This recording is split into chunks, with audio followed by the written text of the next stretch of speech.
Albanese, you'd have to say, is a failed Prime Minister who doesn't deserve to be sitting in the Lodge. Another politician has come out today to accuse Albanese of smelly farts, not telling the full story on those environmental laws. We've been speaking about how Albanese burps torpedoed a deal that Tanya Plibersek had done with the Greens.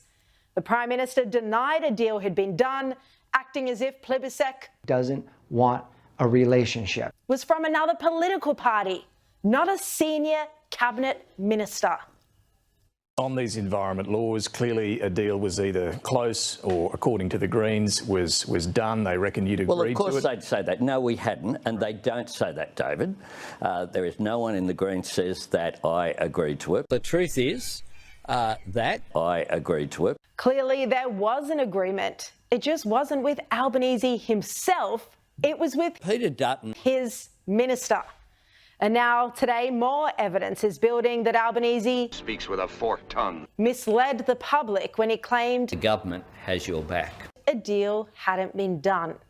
Independent Senator for the ACT, David Pocock, has come out to say that as far as he was concerned, this has to be part of a much broader conversation in Australia about just how ridiculously loose our laws are when it comes to transparency and lobbying and the release of ministerial diaries.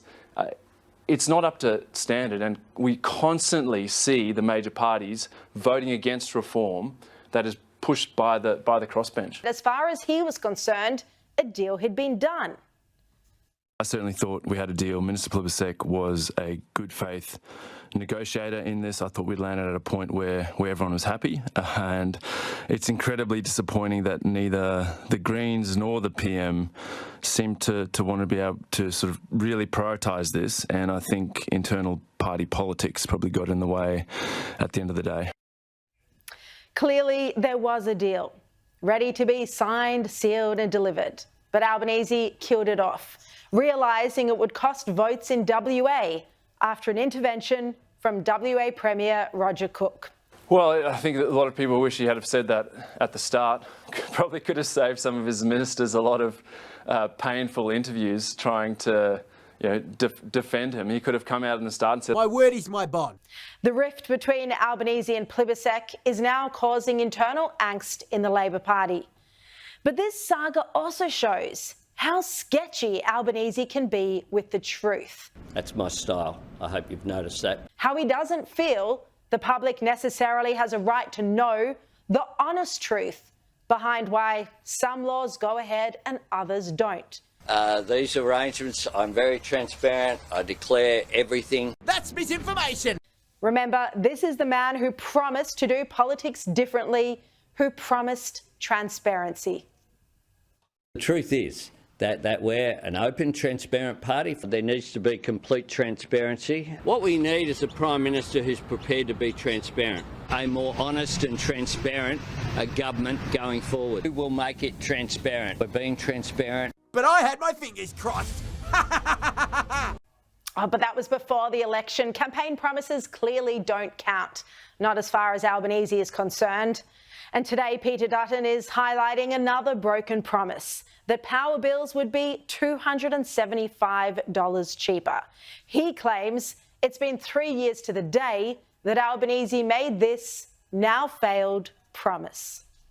And he didn't just promise it once. $275. Labor said it 97 times before the last election. But what's he delivered? Well, electricity prices are now up to $1,000 more than what Labor promised.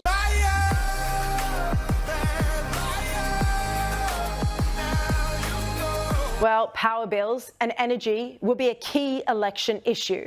And if there are blackouts across Australia this summer, Chris Bowen and Albanese continue to be embarrassed like this, will be held responsible. And it'll be yet another reason for voters to abandon Albanese. And rightly so.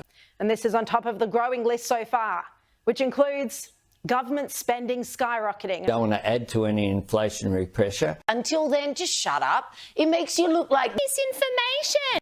The cost of living crisis deepening while countries around the world are emerging from the woods: the big Australia policy, the housing affordability crisis, and the devastating issue of anti-Semitism and lawlessness that's been compared with 1930s Europe.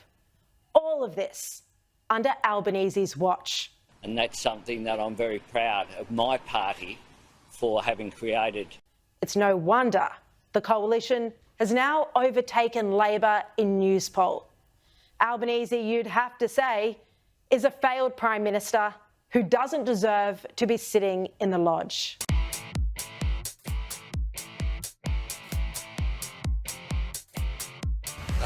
I'm planning to be Sitting in the lodge. with Alan Joyce for a very long period of time. Nice butt. And we've probably had the best Butt. practice.